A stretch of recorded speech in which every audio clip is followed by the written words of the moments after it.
What's up, guys? It's Dave here with Revive Washing. I'm going to be making a short video here talking about marketing, but specifically farming neighborhoods, and it's an approach that we take here with my company, Revive Washing, that's worked really well for us over the past few years, and wanted to just pass that on to you, and hopefully you can find some value in it. So I'll just jump right in here. So what farming really is you want to find specific neighborhoods where your ideal clients live. And so rather than just, spamming your entire metropolitan area, you want to really niche out and focus in on set neighborhoods. And so we've been really successful doing that, because when you get into a neighborhood, if you've ran your service business for any number of time, you'll notice neighbors will walk up, they'll want to get a quote on their house as well. And often these neighborhoods, these cookie cutter neighborhoods where the houses are similar one after the next, they're all very similar to do, same level of difficulty, a lot of times same amount of gutters, windows, or same size driveways, whatever it is. They're very much alike, and so once you can figure out how to do one, you'll be set to do the rest. So what we do, we use a few different approaches that I wanted to go over here with getting more work in neighborhoods. And what happens with contractors is they become so busy running around running their business that they don't actually have time to go and really farm neighborhoods, really focus on marketing. If a neighbor comes up, they're already heading off to their next thing that they need to do in their business. So farming becomes important. So I'll go over the different methods that has to do with farming right now. So first of all, you've got what's called 5 around. So what these are, they're just little flyers that we've made up. And each job that we do, we'll have our crew deliver to either side of the job that we did, as well as the 3 houses across the street. So we're able to put 5 flyers around each job that we've done. Now on these flyers, we'll have handwritten prices. So in my business, a cleaning business, exterior cleaning, we're giving them 3 prices: one for window cleaning, one for gutter cleaning, and one for house washing.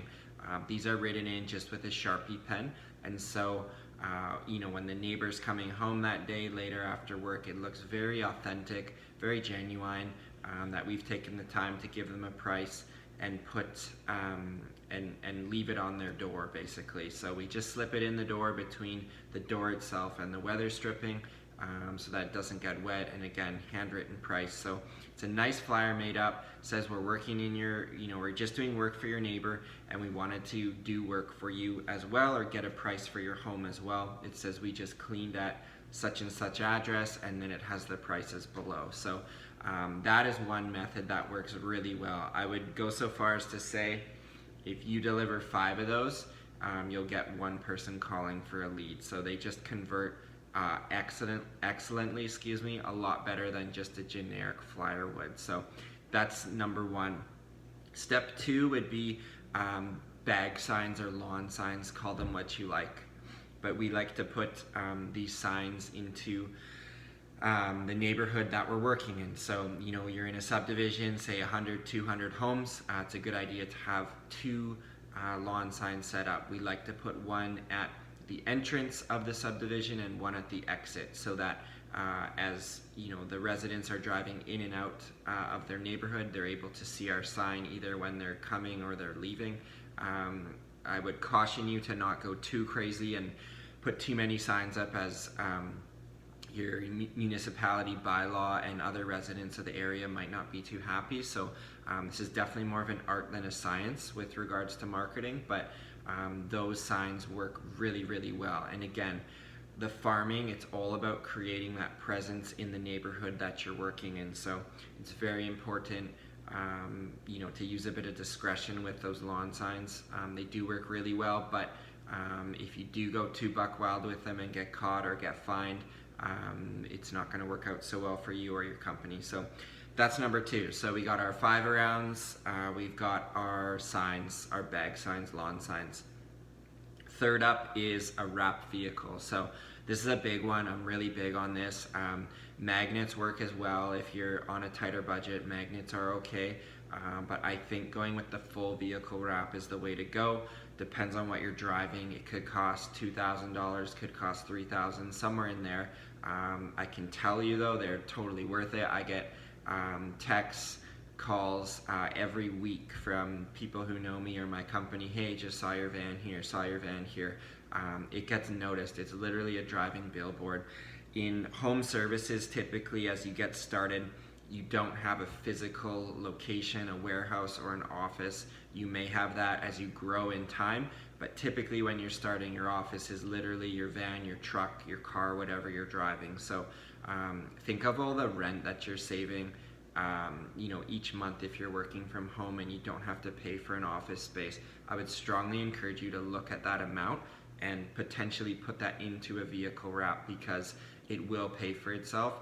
I would say if you spend $2,000, $2,500, we'll say, we'll go in the middle, $2,500 on a vehicle wrap, I would say that it would be paid for within the first year that it's on. So a note of caution with this is don't wrap a really old vehicle. I'm a fan of buying pre-owned, but you don't want to buy too old, because if you wrap a really old vehicle and you only get a year out of it, it's kind of a big expense. So you're going to want to wrap a vehicle that's going to go for at least 5 seasons for you. Then you're looking at $500 per season, which is like one house to wash or one service to do, depending on your average job size. So totally worth it. Creates buzz in the area. And one thing to note too is neighbors are curious. When your van rolls in, you park on the sidewalk, they're looking out their window, seeing what the neighbor's getting, what service they're getting. So with our van, we like just the service. It says the service, window washing, the phone number, and then says our company name and logo, and it's wrapped in a nice light blue. So you're not going to miss it. And driving around town, like I said, it is a driving billboard. So that is number 3. 4 would be, again, technician uniforms. Kind of goes in with the wrapping of the van, but it is a bit different. You want to make sure your technicians are in company colors, that you've got the logo, the phone number, that they're looking good and professional on site. They're representing you and your brand, and you want them looking good to your clients. And this goes hand in hand with the vehicle wrap. Again, neighbors are looking, they're seeing what's going on. You want to make sure that you're professional and representing that your company well.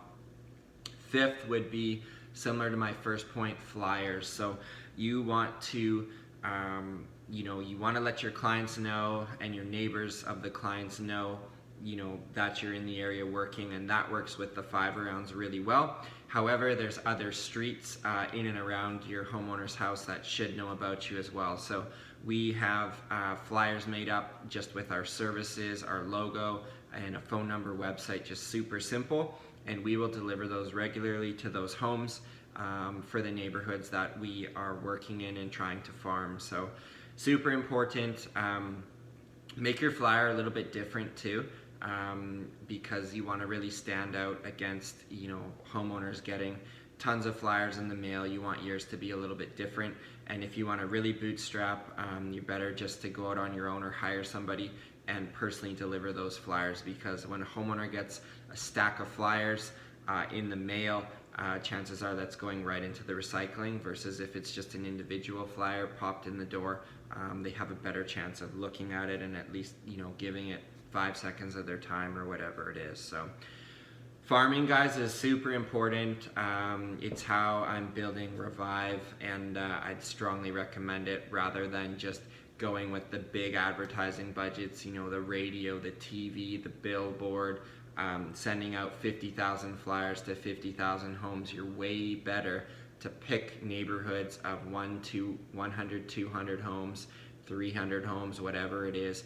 Become students of that area, get your signs up, the jobs you do get your 5 rounds going, flyer those areas. When you do go to do the job, make sure you have a wrap truck and continue to flyer those areas. So those would be my 5 tips on farming. You want to be very strategic with this, and you don't need you know, hundreds and hundreds of thousands of houses to go after. You just need a few really good neighborhoods, and then once you get into one neighborhood, look at all the neighbors, because a lot of times they need the same service. So just having your brain on when you're in neighborhoods and recognizing needs is super important and will help you grow your business. So I hope you find some value with this marketing approach called farming. And if you got any questions at all, definitely leave me a comment, or you could send me an email as well. Thanks for listening, guys. Take care.